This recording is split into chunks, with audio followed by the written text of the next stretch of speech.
I've heard about building codes and building ethics.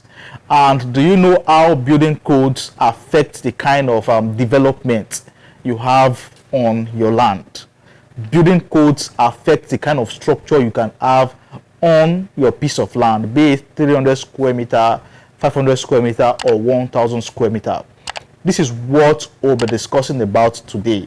And I have with me a professional, an architect, a very young and vibrant architect, Mr. Anthony Edobo.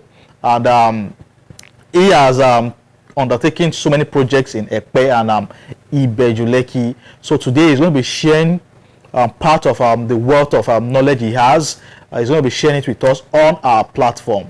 He's going to open our eyes to these ethics and how they affect the kind of structures we can have on our land.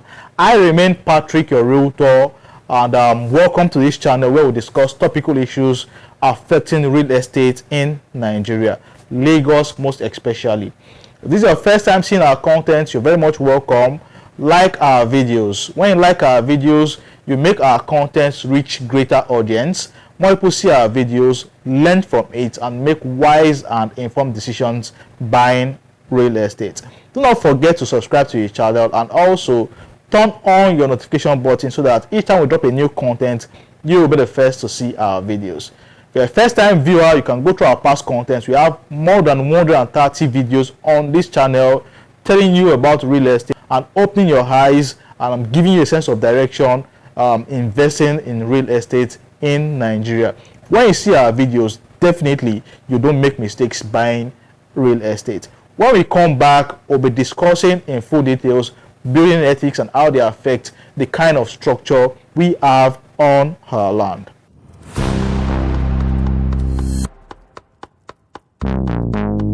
Welcome back, everybody.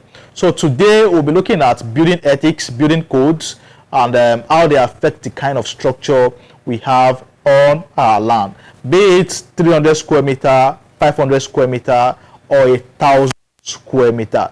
Together with me here is Mr. Anthony Edobo, a professional architect, a young and vibrant Nigerian.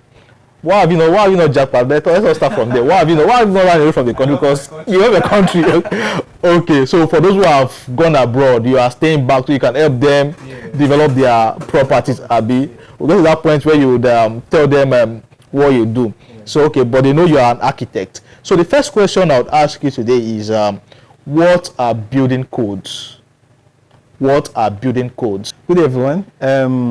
So building codes are actually regulations, they are standards set aside when you want to build a structure or a building, erect a structure on a site, you know.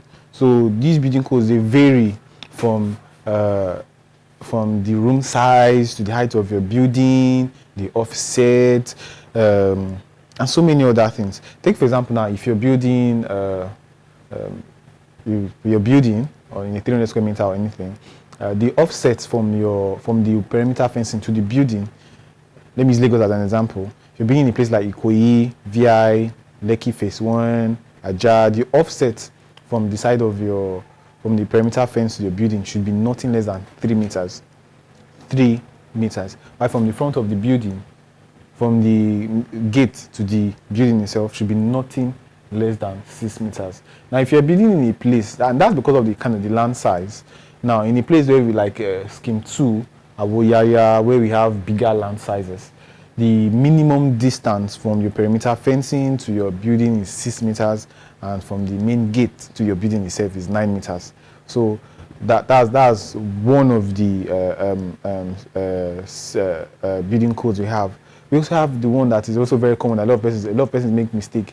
If you're building close to high tension, like the 33 kVA high tension, nothing less than 10 meters, nothing less. Now, if you're building close to the more bigger one, the one of 231, if I'm not mistaken, or 331 kVA, twice of that, which is 20 meters, nothing less than that, you understand?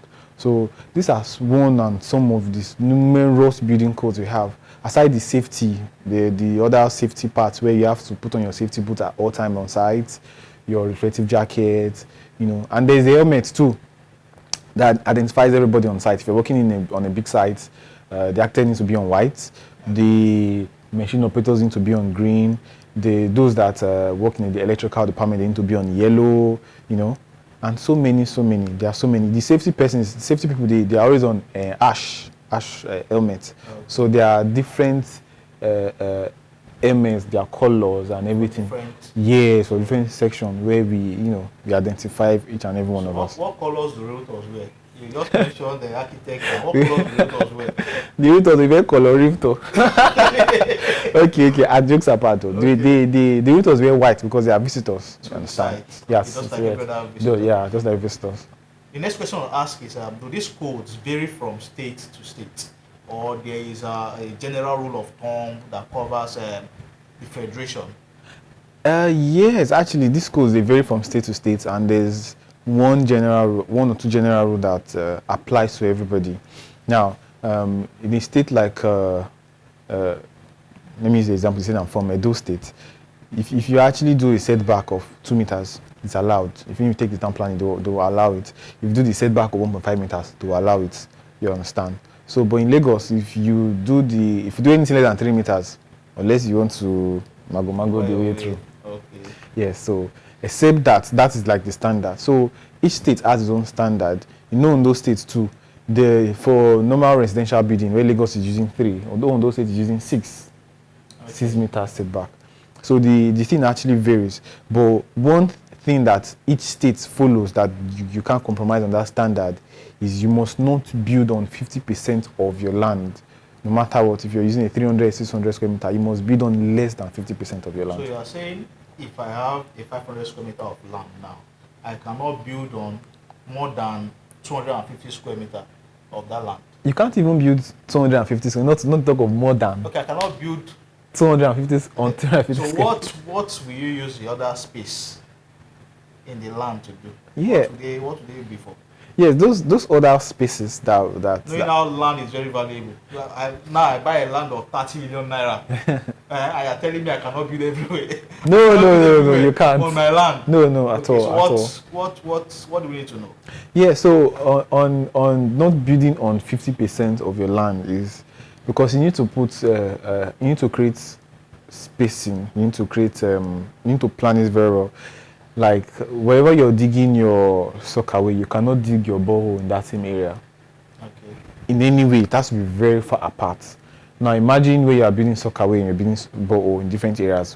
What provision are you making for car park? What if there's a need for future expansion? You need to put green area where you can relax outside. So all this and there are even more. What if you build sockaway and at the end of the day you want to build a biodigester? Gas now is very expensive, and you want to be a biodigester so that you can actually turn that waste into cooking gas in your houses. And then you've built on all your land. There's no room for expansion. So building on 50%, it gives you room for expansion, it gives you room for planning, circulation space, So you just can't build on 50%. Knowing that, knowing these building codes and this, knowing all this, how do they affect the kind of structure we can have on our land? Now, what can we build on a 300 square meter of land? Putting in mind the building code, what can we build on a 500 square meter and a 1,000 square meter of land? Putting these building codes in mind. Now, for a 300 square meter of land, in square meter, so we first need to make it look more realistic. Now, a 300 square meter of land is 60 feet by 60 feet. If you don't know feet, meter is like 30 meters by 30 meters, which is actually very big. Now, if you're going to build on half of that 30 meter, which is 15 meters, 15 meters can conveniently carry a 4-bedroom bungalow, even a 4-bedroom duplex actually, like this one. Like this one on the screen? Yes, like this one on the screen. It can conveniently carry something like that with car space, with everything you need. 3-bedroom bungalow, 3-bedroom duplex. Okay. And 300 square meter is the least you can get. So if it can actually carry something as laborious as that, imagine what other square meter can carry. And mind you, this is just sharing, bringing out the spaces. So once you are bringing out using 15 meters, the remaining 15 meters can be used for every other thing that you want to do around the building. putting the setback into consideration, putting your sockaway, your car space. Why for the 500 square meters, it can conveniently carry a 4-bedroom duplex, and it can conveniently carry a 3-bedroom semi-detached duplex. Now, the semi-detached duplexes, you have a 3-bedroom duplex one side. They share just one block, demarcating the two of them.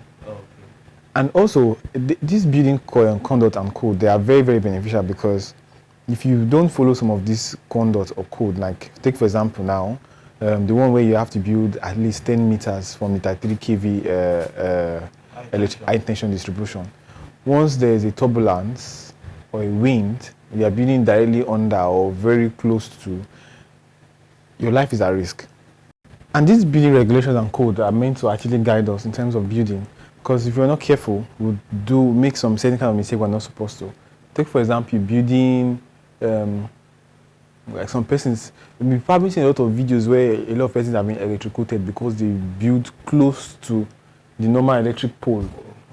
Talk much of somebody that wants to build close to it at 3 kVA, the kVA electricity pole, you know. And some persons even go ahead to go and build 3-story building there, which is very wrong.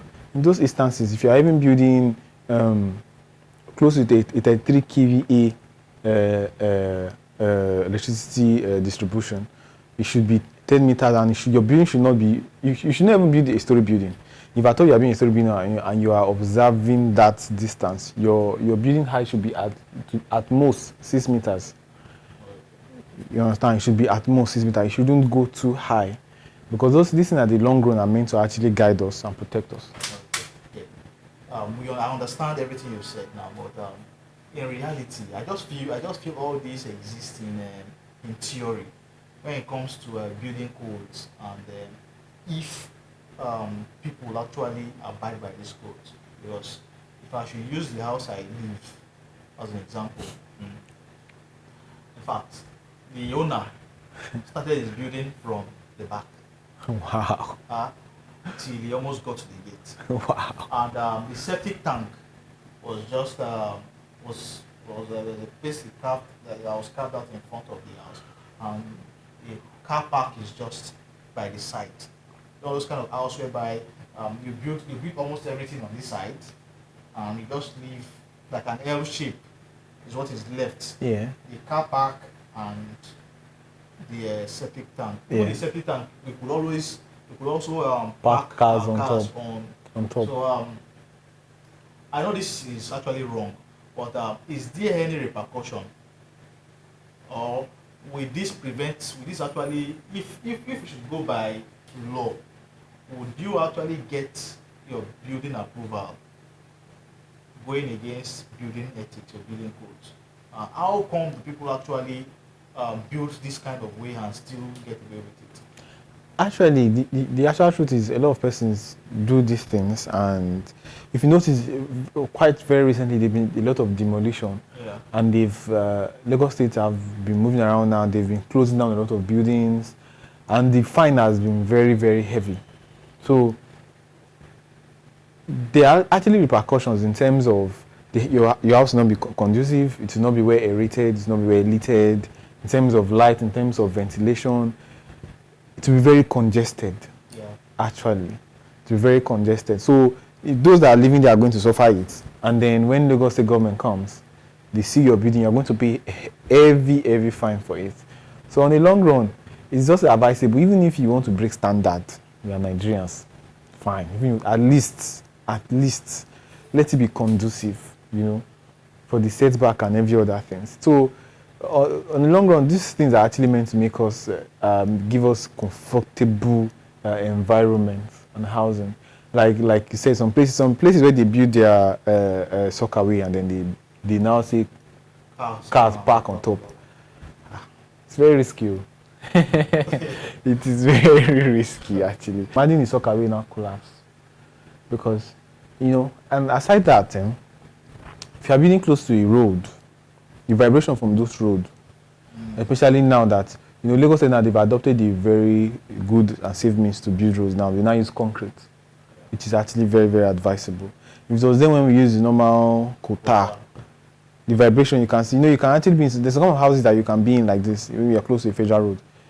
if some kind of trailer are passing, you will feel the vibration in your body like you understand. So in that, I once stayed very close to a rail line. yes, Stayed close to a rail line. yes, yes. I cannot tell how approval was given to those buildings because it's not too far. And anytime train passes, the vibration is always crazy. Like till the foundation, even those upstairs, we feel the vibration. And we are not too close to this thing, but it's crazy. It's actually very risky because, for one thing, if no matter how strong something is, the moment you shake and you shake it and you shake it and you shake it, it becomes less strong than it was before. Now, if you have a structure, probably a column or a beam, the moment you vibrate it, and it goes left and right, before you know, expansion occurs, cracks occurs, and there's a collapse.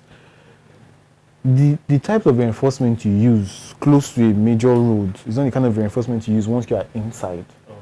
It's always different. That's why I see most times most of those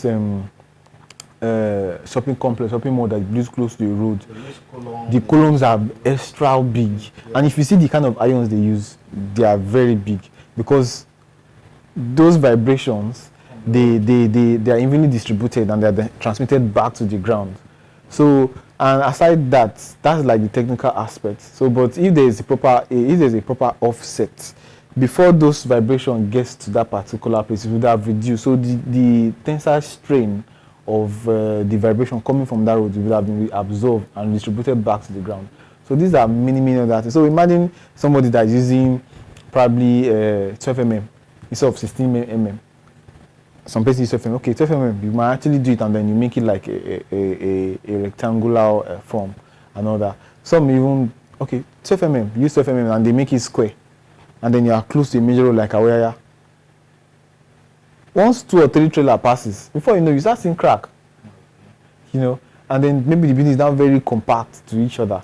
Before you know, Sockaway will start doing the vibration, it collapse with the load on it and the vibration and everything. So all these building those codes are meant to guide us, and so on. That's what I just think generally. Well, thank you very much, Architect Anthony Edobo. Thank you for coming on our platform and educating us on building ethics and the kind of structure we can have on our developments on our land. So thank you very much, and we hope to still bring you back because we have so many things to discuss, and I know the viewers want to still have you back because everyone that buys land wants to develop. Are you getting it now? So they would actually gain value listening to you. Thank you very much, Architect Anthony Edobo. So dear viewers, if you have a building project you want to undertake and you want someone who can draw up your plans for you that will be in line with building codes and government regulations, architect here is always available. He can also serve as your project manager. He has a team of builders. In fact, I've seen some of his projects in Ibejuleki and in Ekpe. In fact, I will show them that one I saw in Ekpe. I will show you the video. So this is that one. This is one he actually did recently in Ekpe, Lagos, Nigeria. So if we've been saying come and buy land, people already are building lands in Ekpe currently, and he has undertaken some of this project. So should you need a service of a builder, of an architect, of a building, of a property manager, you can always reach out to him. His contact is on the screen. You can always reach out to him. If you don't want to contact him directly, you can always contact me and I'll always link you up directly to him. He's a great guy, he's young, and he knows his onions. So I am Patrick, and thank you for watching till this time. I hope we've given you value. Do not forget, like our videos, subscribe to your channel.